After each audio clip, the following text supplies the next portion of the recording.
They called her delusional until her bag revealed missions the world never knew about. When a 4-star general saluted her in public, the truth shook everyone. Watch till the end to see how silence earned the highest honor. And don't forget to subscribe if you believe quiet strength still matters. At the Houston Federal Checkpoint, an elderly woman named Doris Vance, 73, waited patiently. She wore a plain beige coat, shoes polished, hair tucked under a scarf. In her arms was a green duffel that had clearly seen decades. As her turn arrived, she stepped forward and softly asked, "Private room, please, for the inspection." Officer Reyes scoffed. "You think we've got hotel suites here?" The younger agent next to him laughed. "Just open the bag, lady." Doris sighed. "Please be careful, that bag's older than both of you." They didn't listen. They yanked the zipper and silence fell. First came a hand-drawn map of Eastern Europe, with symbols no civilian would understand. Next, an envelope stamped burn. After reading, the agents exchanged nervous glances. "What is this stuff?" Reyes muttered. They pulled out a bronze box. Inside it, a dagger engraved with coordinates. Then the uniform, black leather marked with odd insignia and ribbons in a strange order. Not army, not navy, something in between. "This can't be real." The junior agent whispered. "It's not listed in our system," Reyes said, flipping through a database. The crowd began to notice. Then a deep voice from behind cut through the air. "I'll take responsibility for her." They turned to see a tall man in dress blues, medals shining. "Major Vance," he said solemnly, "you've returned." Doris nodded. Briefly, gasps rippled. "You know her?" "Know her," he replied. "She trained half of us, but she was erased by choice." The young agent whispered. "What is she?" Reyes lowered his voice. "Someone we were never supposed to know about." Doris looked up, calm and unshaken.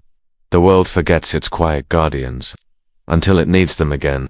And with that, everything changed.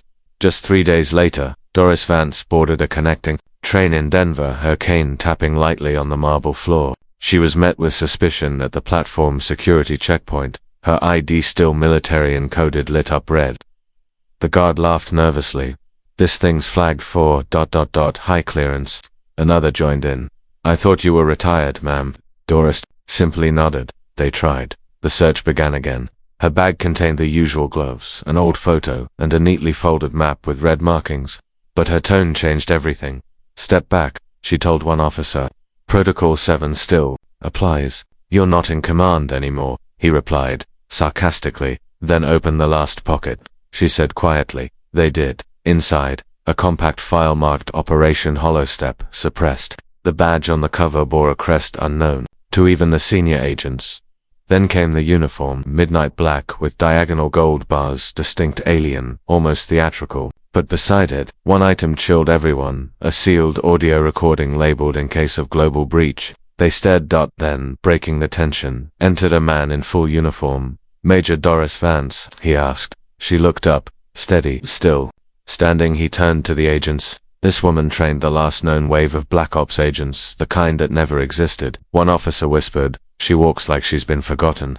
"She was," the general replied, "on purpose." Doris tapped her cane once. "Props off of stage plays.